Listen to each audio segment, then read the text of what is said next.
This is crucial for making progress in the negotiations process. We've been telling Russia for a very long time, this war must end.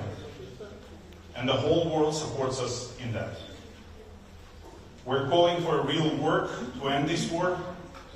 The first necessary steps are clear to everyone: a ceasefire, humanitarian actions, and preparation for a leaders' meeting. If Russia is serious about ending the war, it will move forward on this. If not, international sanctions must follow. Thanks to everyone who is standing with us. Thank you, Minister Leo. Now, Well, good afternoon, everyone. Thank you for your attention to this event. We came here mandated by the President of Ukraine with a clear message of our willingness to sit down and have constructive consultations with our Russian counterpart. As Minister Leo said, we have offered them our ideas very well long before the meeting of today.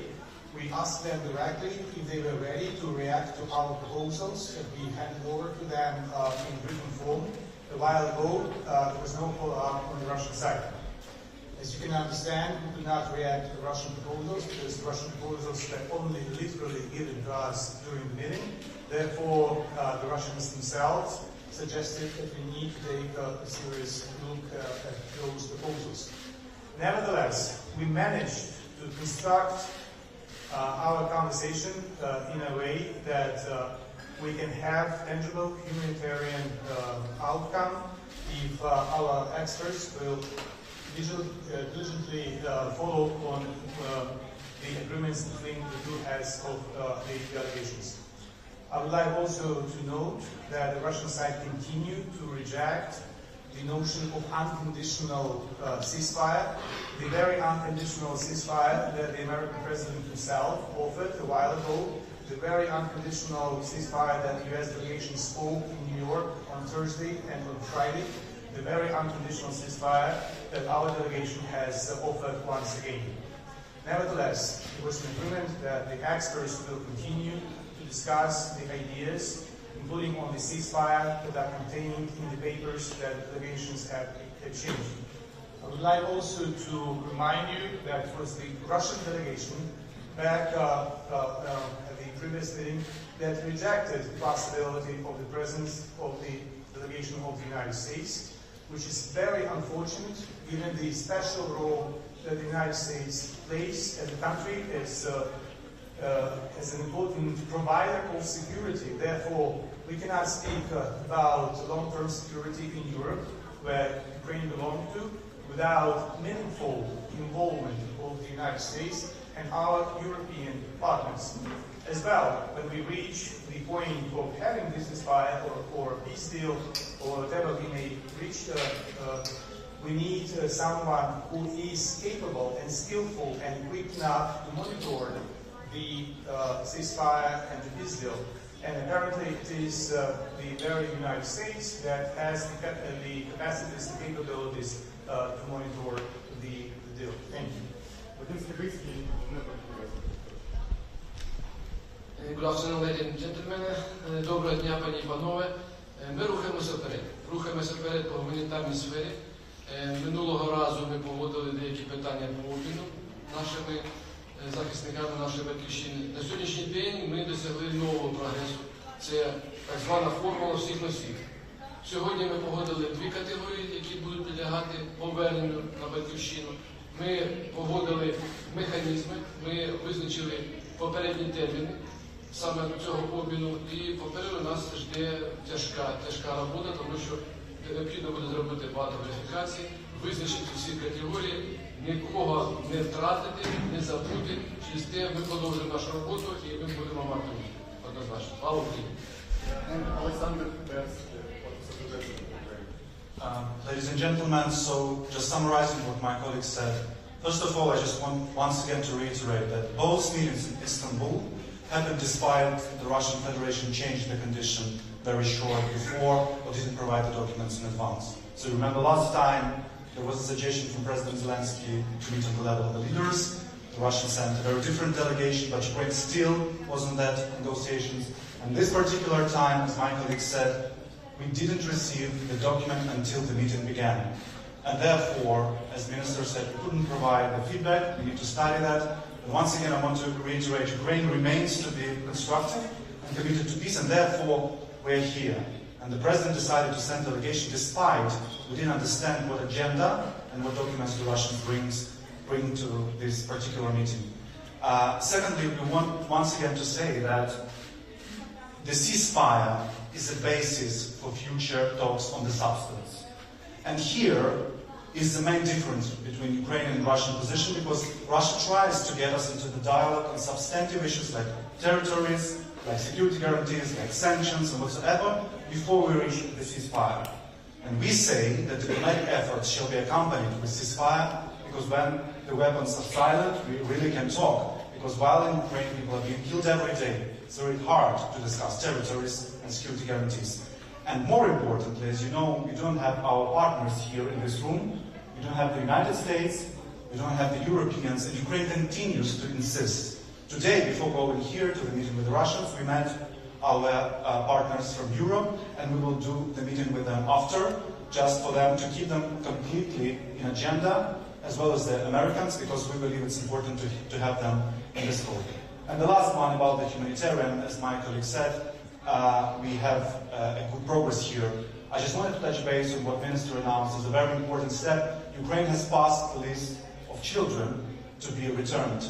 But it's very important to stress once again, children and detained civilians cannot be the subject of any exchanges.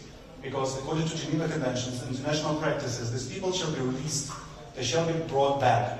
So today, Ukraine passed a very big list of Ukrainian children with all the details, all the names, all the data necessary to identify them. We know where these children are, and we ask the Russians to fulfill their international obligations and to bring these kids back home to Ukraine. Thank you. Thank you, members of the delegation. I will stay with the press. We thank you. I will let you make your further schedule, and I will stay with the press to answer some of the questions you have. So please, let's start with the first row.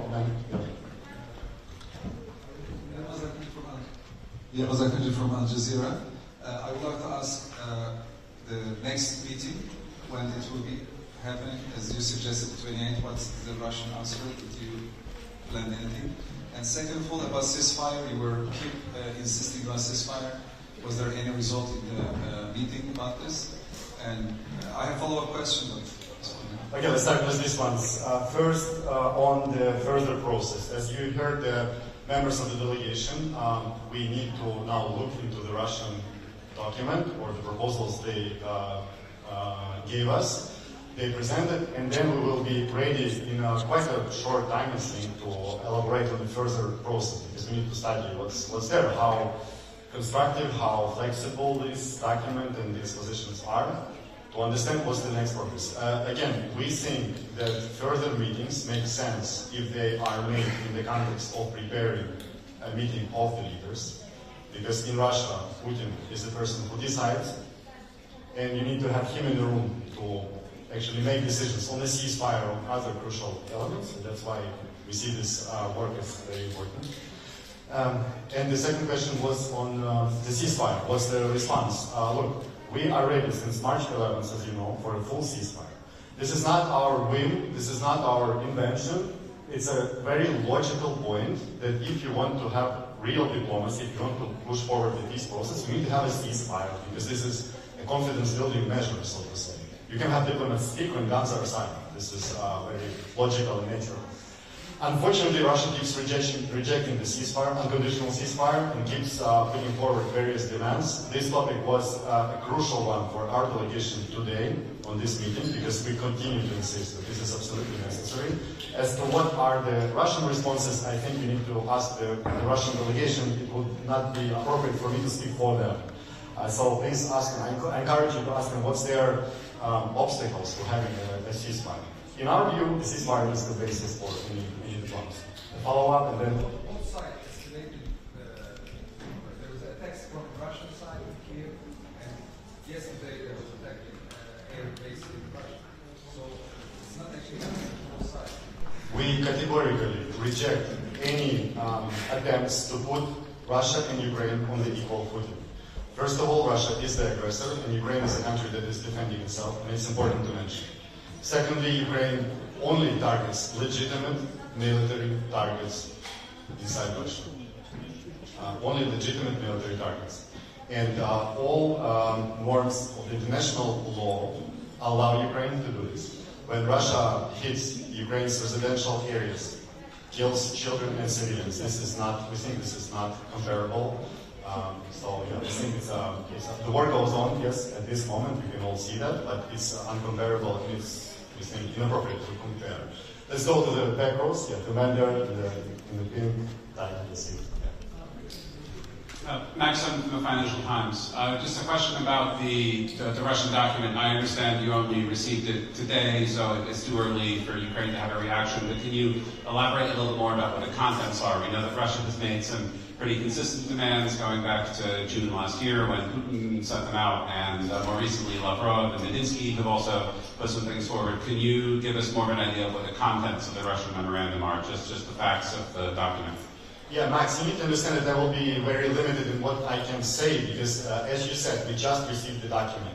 If we have received it earlier, we would study it, and I would be ready to tell you now, okay, these points are acceptable, not acceptable, or... But what are they? We don't know what they are. We didn't know, look, Max, we didn't know what they are. But can you tell us what they are? Until a few hours ago. Look, because it's a very serious matter, because we're trying to achieve peace here. And it's very, I cannot improvise, because words matter, and we need to study, we need to look into the document. Can you read it out loud? Your document is public. This is the problem. We just want to know what's in it. We shared our document, we can speak for it. We shared it with the Russian side last week. And moreover, because you all probably read a lot of items of this document already in the press, this is how our world functions, that everything is in the press, but you can clearly see, I think even from these leaks, that our document is very rational, it's logical, it doesn't put forward any demands that are not doable, that are go beyond what is required for the normal peace process. You can clearly see this is a normal document, our document. As to the Russian document, we will need to have a look at it and be sure that we will provide evaluation when we are ready to do that. It would be irresponsible for me to improvise now and give assessments of this document. Again, we will look into it, analyze it, and get back to you with more clear evaluations. Yes. Sorry, I promised. Marina from German Public Broadcaster ARD. My question would be, could you describe us a little bit about the atmosphere today that has been set up during these conversations? And my second question would be, do you think the future talks will stay here in Istanbul under the role of the Turkish government? And what's your demand from European leaders? Okay, the first one on the atmosphere. The atmosphere was different in different moments of this meeting. The Ukrainian delegation, when it comes into the room with the Russian delegation, is always ready for any types of statements coming from the Russian side. Believe me, we are prepared. We're not the first day in this business. We've been having talks with the Russians for many years, even before 2022, and we know the type of statements they can voice. What I can tell you for sure is that the Ukrainian delegation was bringing the issue and bringing the discussion back to the topics which are the priority for the Ukrainian delegation, which is the ceasefire, humanitarian confidence-building measures, the return of our prisoners of war, children, and then the meeting of the leaders. Because we think that this is the real points. We can talk for a long time about any, big issues, but in the end, the peace process starts with the basics, and the basics is ceasefire, humanitarian confidence-building measures, and the meeting of the leaders, which can kick off a real, meaningful, substantial peace process. We think our position is not, is very logical. It's very natural. The second one was, the platform. Look, we never had any problems with any platforms. The Ukrainian side has always been very clear. We are ready to meet in Turkey, in the Holy See, in Switzerland, So there are many platforms. We don't have problems with the platforms. Unfortunately, it's the Russian side that wants to, pick platforms, dates, and so on and so forth. We, again, our delegation came here because we are committed to peace, because we will never allow anyone to accuse us that we are an obstacle to peace. We are not, and we use every opportunity, however small, to advance the process. As to the European leaders and what we expect unity in Europe, and we expect strengths. This is why, for example, Minister Sidika was taking part in EU Foreign Ministers Council recently. He was talking with his foreign minister's colleague. And President Zelensky, by the way, today, takes part in important performance with the European leaders. We insist that the pressure on Russia must be maintained and strengthened even as the diplomatic and peace process goes on. We think it does not contradict each other. Actually, pressure helps.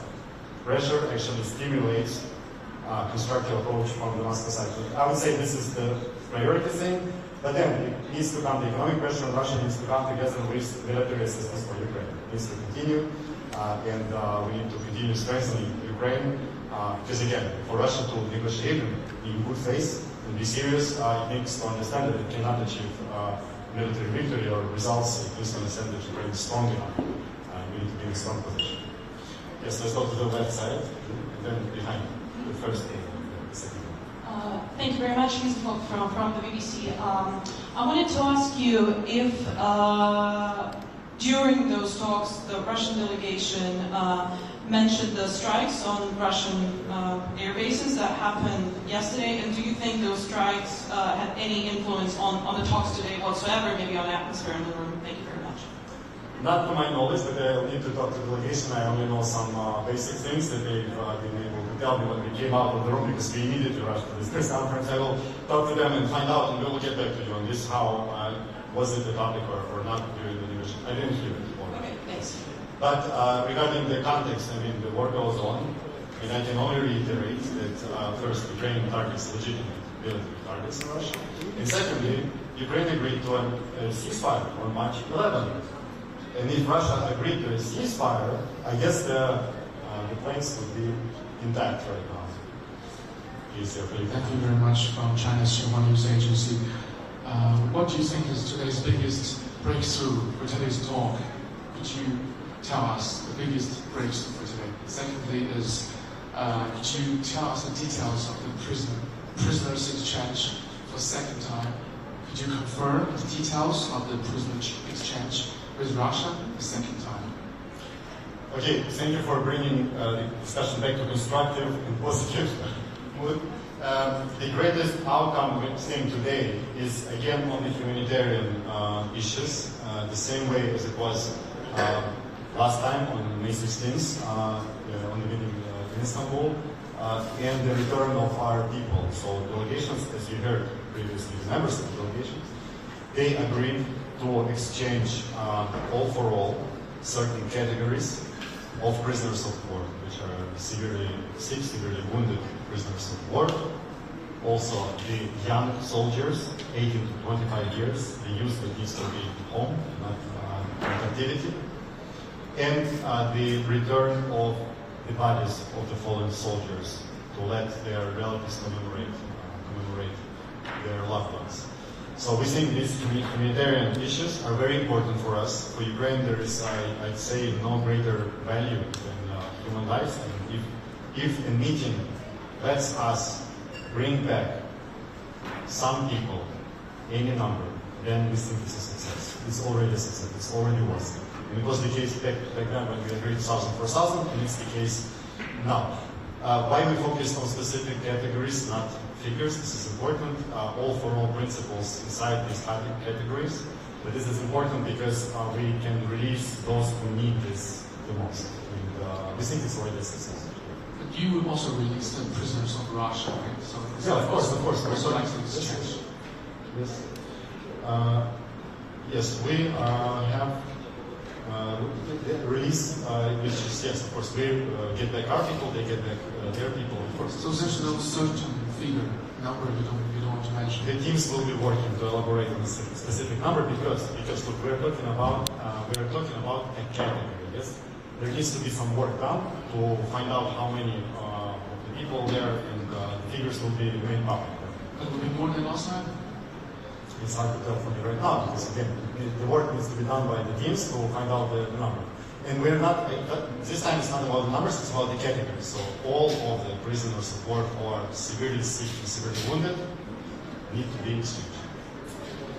To the left back there, and yes, colleague in this. And if some American media said, because last time some American TV channel said, you didn't give us the platform, I want to give you the platform now. So if anyone from the American media, no, not here. Let's start here, yes. Sorry, you next, please. Yes. You also mentioned that there was some discussion about the leaders meeting. This obviously seems very unlikely, but how did the Russian side respond to this? Presumably they want the process to take place and some terms to be agreed on in advance. Look, I understand that the Ukrainian side is pretty open in the communication with media, and we tell whatever we are asked for, and that's why I'm standing here and I'm answering all of your questions, whatever they are. And I understand that the Russian side is not that open, and that's why you're not the first one to ask me what the Russian side thinks, what it responds. I cannot speak for them. Like, you need to also understand that I can't speak for them regarding these issues. I think that they will have sort of a press conference probably. So try asking them what they think.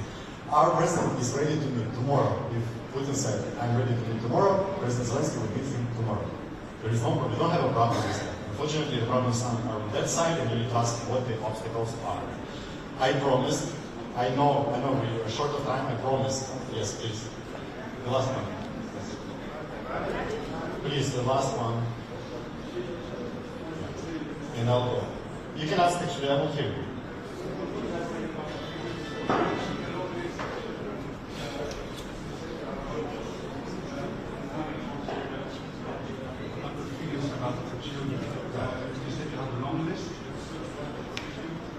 Do you have any figures about that? How many you said also that you know where they are? Yes, we are talking about children which are both in Russia itself and in the temporarily occupied territories. The list is a few hundreds. We cannot name a specific number, and there is a reason why we keep it vague. And we hope that the progress can be made for this specific item, because our children are non-negotiable, as we said many times. I will need to go because people there are really... Last one, okay. Last one.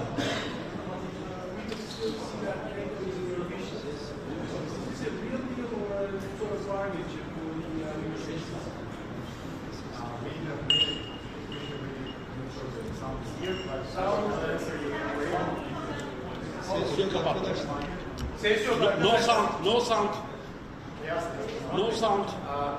Look, I just tell you, this has been used as a position for a long time. We don't allow any kind of Mikrofon. our choice of alliances. This global choice is Kapattı mı? Thank you everyone, we need to go. Nasıl olabilir böyle bir şey ya? Evet. Takip ediyoruz.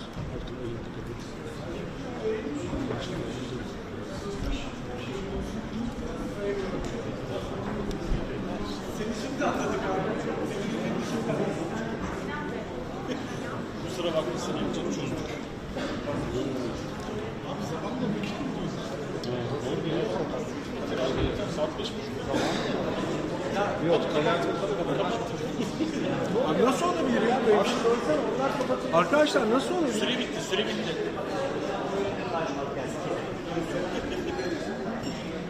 Salonu yarım saattir kiralamışlar.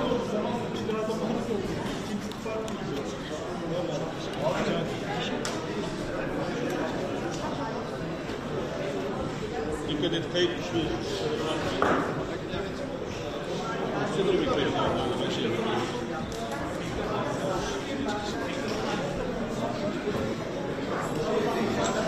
Ses.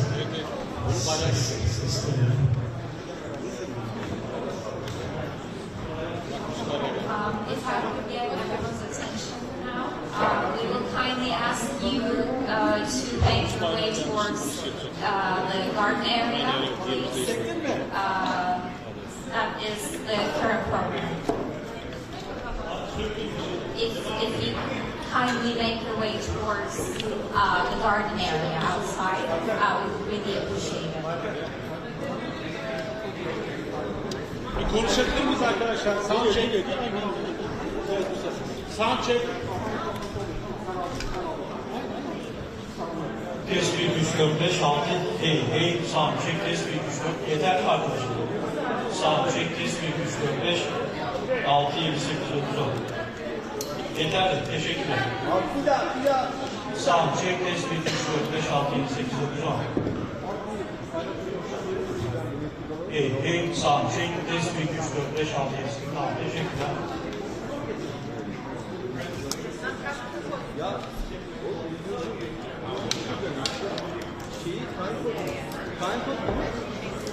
Neticeyi gösteriyor bana. Sen biliyor musun? Benim amcanın sonu bilmem. Biliyorum.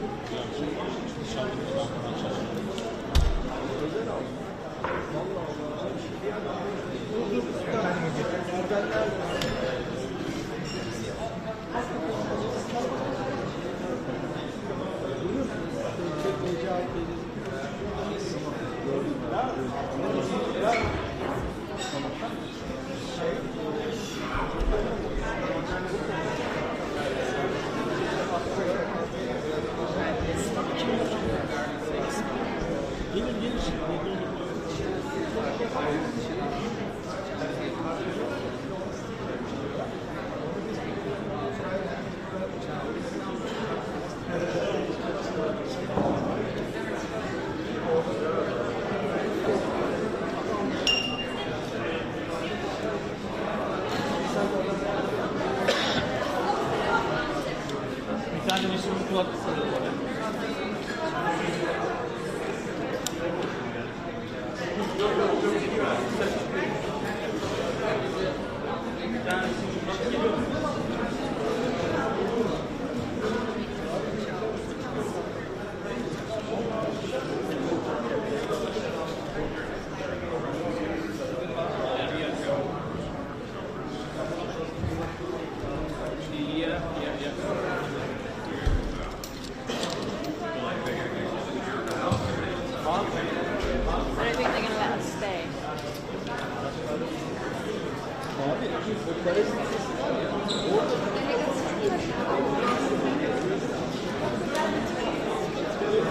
Sevgili kameraman arkadaşlar, ekiple birlikte şimdi dışarıya alıyoruz sizleri. Ama canlı gireceğiz. Nereye? Neyi? Ha, yok. Yani şu anda bitti, kapatıyoruz. Başka ekiplerle devam edeceğiz. El kensleri aldık yani. Şimdi başka Tek bir ekip bir zaman ajans olarak. Yabancı ajans. Reuters, AP, Panda. Reuters olarak ikisi de ben gireceğim. Hani yani başka bir ekibimiz yok şu anda burada. Tamam, biz soralım ama bize gelen zamanında tekrar çözeceğiz. Yani muhabirleri anlayabiliyorum ama ajans, yabancı ajans Bir de soralım.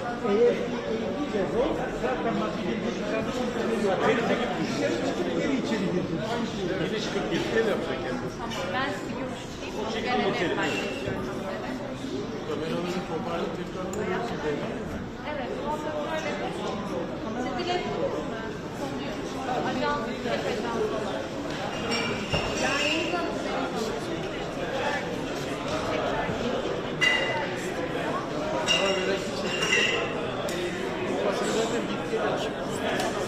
aynı ekipler gibi.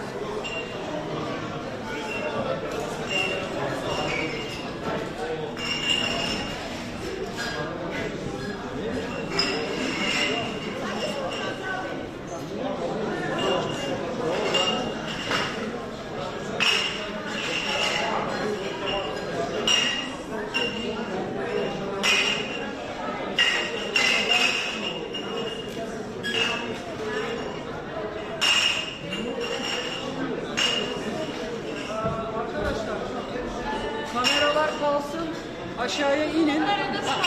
Sticker'la geleceksiniz tekrar. Başka bir sticker. Olur mu? Kameralar kalsın. Tamam. Tamam ama yeni bir stickerla geleceksiniz. Olur mu? Yok yok hayır hemen başlama. Kamerayı bırakıyorsun. Ama peki öyle değil mi? Ne olur mu olmaz ya. Bana göre gideceğiz. Olur. Kameralar kalsın. Başkaları gelip devam edecek. Biz iniyoruz dedik zannetmiyorum. Sonra neye göre geri gelebileceğiz? Bunun şarjı bir abi. Dediğim gibi. Ben arıyorum da. Sen meşgul. Dediğim gibidir. Ben yapmıştım bu arada. Çok saçma bir olay.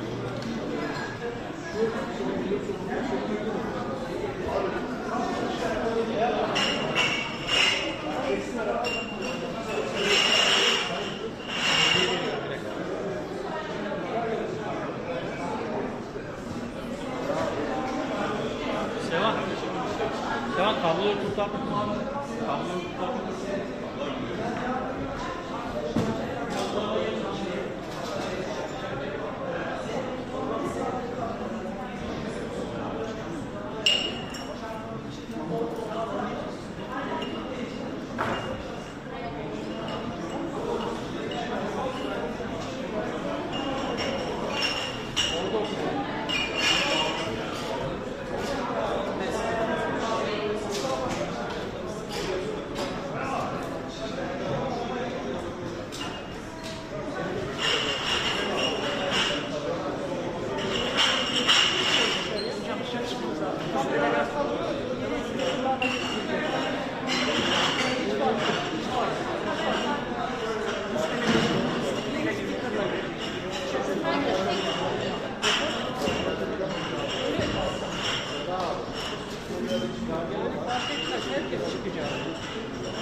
Bir an evvel çünkü onlar bekliyorlar.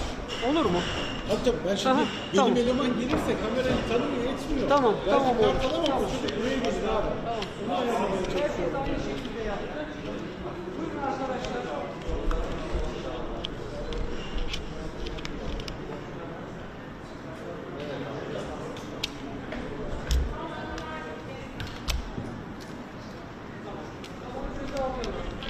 Tamam arkadaşlar. Diğer toplantı başlayacak. Ses kontrolü yapalım. Yarışma abi.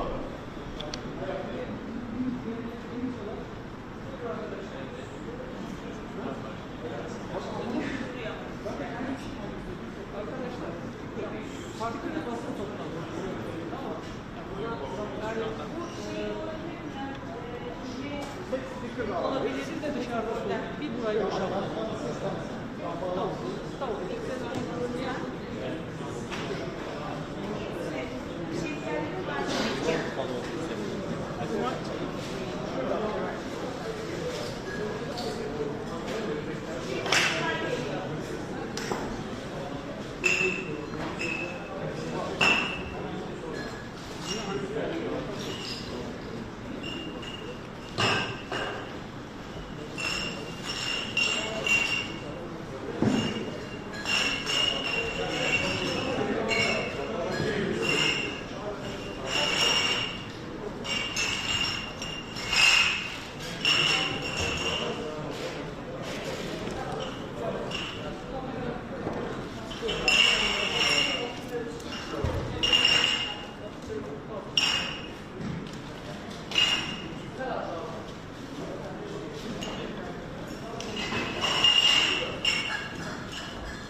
Efendim, salonu boşaltmamız gerekiyor. Sizleri de dışarı alabilir miyiz? Beyefendi, kış işlerinden Johnson birazdan size ulaşacak. Şu an öyle bir talimat var. Geldiğinde şey yaparız. Ben de adayı getirdim. Johnson size ulaşacak. Her gün bir şey çıkar.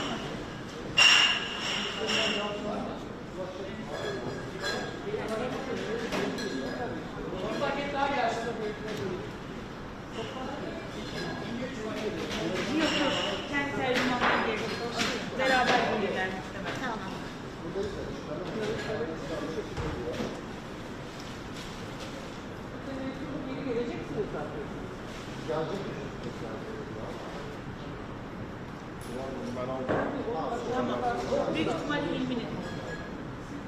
Alalım lütfen. Tamam mı arkadaşlar? Bütün gazetecileri sizin için bekletmiş oluyor. İşiniz oluyor. Tamam mı? Sadece siz.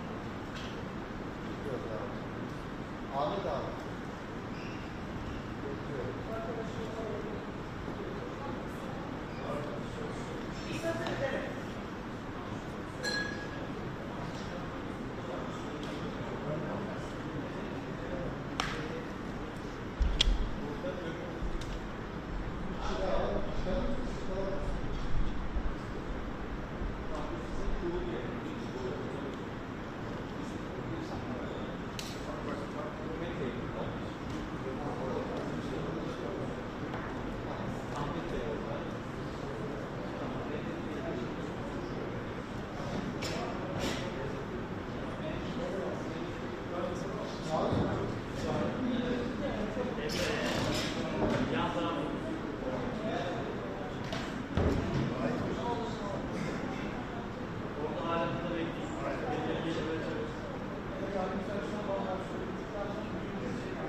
Больно.